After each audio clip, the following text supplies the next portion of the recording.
उतार सकते हैं लोगों को, और स्टेट और पुलिस कुछ नहीं करता है। पुलिस जो आरोपी है उनका नाम वापस ले लेता है। हरियाणा गवर्नमेंट संरक्षण प्रोवाइड करती है एक लॉ बनाने के नाम पे कि हम लोग को काऊ बना बचाएंगे हम लोग करके।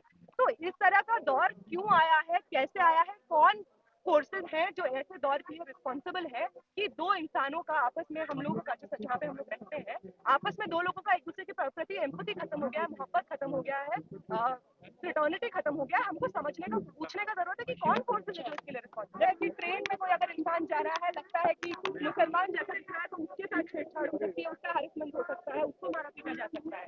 उनको कोई चिंता थोड़ी है गाय बचाने की, उनको कोई चिंता थोड़ी है हिंदू महिलाओं की जिनके नाम पे वो बार बार कहते हैं कि मुसलमान तो लव जिहाद करते हैं, उनको मार दो। उनको कोई चिंता नहीं। और ये बात साफ झलकती है जब आप खुद कह रहे हैं कि वो अलग अलग स्टेट्स में, अलग अलग राज्यों में अलग अलग रवैया अपनाते हैं। हमको समझ में आता है, हमको समझ में आता है कि जहाँ जिस राज्य में जो हथकंडा अपनाने की जरूरत है सत्ता को पाने के लिए, वो हथकंडा अपनाते हैं। एक बस शक के बेसिस पे आप किसी इंसान को मार दे रहे हैं, क्या उसका राइट टू लिव नहीं है? एक जानवर को बचाने के नाम पे आप किसी इंसान को मार दे रहे हैं। और ये क्यों हो रहा है? ये सिर्फ एक मुसलमान कम्युनिटी के साथ नहीं होता है, ये होता है लोअर कास्ट लोगों के साथ, मार्जिनलाइज लोगों के साथ, जिनको पेड़ पे बांध कर उनको मॉब लिंच कर दिया जाता है। क्रिश्चियंस के साथ होता है। तो आज का जो समाज है, आज के समाज में हम देख सकते हैं कि कौन है जो बिना इस डर के जी सकता है। वो अपर कास्ट, वो ब्राह्मण लोग भी हैं जो बिना डर के जी सकते हैं, क्योंकि जो सरकार है वो उन्हीं के फेवर में काम कर रहा है। खुली छूट कौन देता है? ये लोग मार सकता है किसी इंसान को, जला सकता है उसको कार में। और हम हर देश का हर एक इंसान जानता है कि कौन कर रहा है।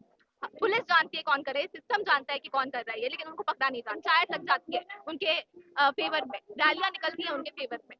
तो बिल्कुल ये बहुत गलत चीज है। और जब भी होता है मॉब लिंचिंग, तो हम लोग इसी तरीके से स्टूडेंट कम्युनिटी यहाँ पे आके खड़ा होता है अपनी बात रखने के लिए।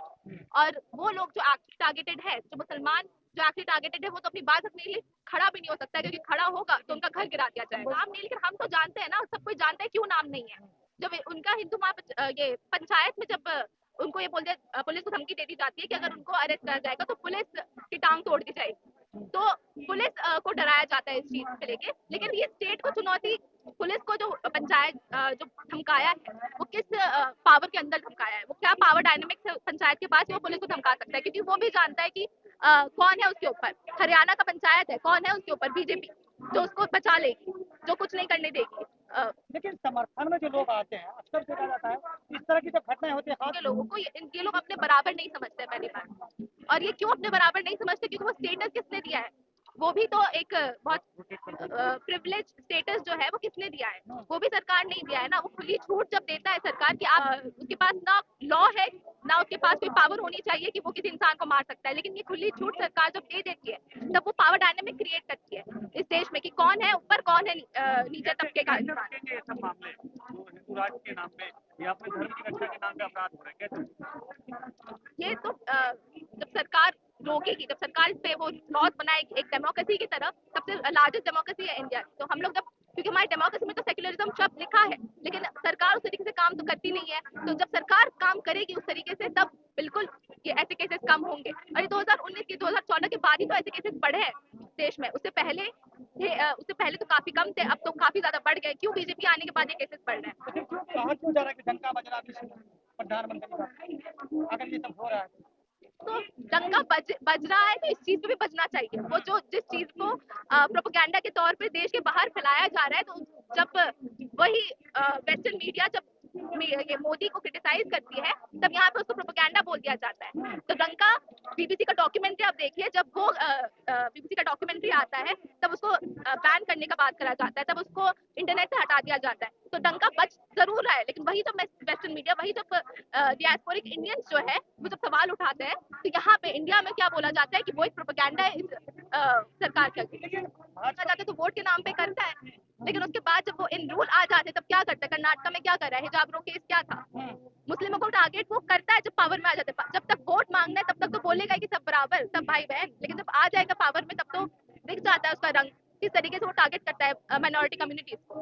एक सवाल है मैम आपसे कि ऐसे प्रधानमंत्री बोलते हैं वो लाल किले से कि महिलाओं का सम्मान करना चाहिए, उनकी सुरक्षा बड़ा मसला है, उसी दिन शाम में बिल्किस बानो के हथियारों को छोड़ दिया जाता है। अभी कुछ दिन पहले कहा था कि मुसलमानों को मतलब भारत का सम्मान नागरिक की तरह देखना चाहिए, उसके खिलाफ बयानबाजी नहीं करनी चाहिए, तो ये हत्या जैसे मामले हो जाते हैं जहाँ जला के मारते हैं। तो जो वो कह रहे हैं कि उल्टा उसका उल्टा ही होना है देश में। हाँ बिल्कुल, और ये काव भी जलाने पे भी बात करा था मोदी ने कि हम ये काऊ रक्षक के नाम पे हम लोगों को नहीं मार सकते, लेकिन हो तो रहा है। तो बात तो बड़ी बड़ी करते वो स्टेज पे चढ़ के लोगों के सामने, लेकिन जब उसका उल्टा ही होता है, बिल्किस बानो के केस पे जब उनके रेपिस्ट को जब मालाएं पहनाई जाती है, तो हम क्या देख रहे हैं कि क्या सरकार बात क्या कर रही है मीडिया के सामने, और है क्या वो एक्चुअली कर क्या रही है ऑन ग्राउंड लेवल, बिल्कुल अलग है। और ये कोई डाउट नहीं है इसमें कि कौन किसके साइड है, कौन इन सबको बढ़ावा दे रहा है। मीडिया कौन सा है वो, आज तक अगर आप देखते हैं ऐसे सारे मीडिया चैनल्स अगर आप देखते हैं, तो वहाँ पे इसको बढ़ावा ही दिया जाता है। क्योंकि अब आप कोविड को देख लीजिए, कोविड में वो क्या मुसलमान को ब्लेम कर रहे थे कि वो कोविड फैलाया है देश में। तो मीडिया, कुछ मीडिया का फ्रेगमेंट है जो कि ये सरकार के हित में बात करता है, वो इस एंगल ऐसे केसेस को एक डिफरेंट एंगल दे देता है, जो नफरत फैलाने का ही काम करता है देश में। 2019 में सरकार के री इलेक्शन के बाद से एक एंटी मुस्लिम सेंटिमेंट तो हम 2012 से ही ट्रेस कर रहे हैं। तो एंटी मुस्लिम सेंटिमेंट तो 2012 से ही हम ट्रेस कर सकते हैं। और जो मुसलमानों के खिलाफ एक नैरेटिव क्रिएट करने की कोशिश की जा रही थी, सोसाइटी में उनको बदनाम किया जा रहा था, उनको इस तरह से एक एंटी इंडियन कैरेक्टर के तौर पर पेश करने की कोशिश की जा रही थी, वो सब तो 2012 से चल रहा है, जिस समय से बीजेपी सरकार अपने मतलब सत्र के लिए जिस समय से प्रमोशन में जुड़ी हुई थी।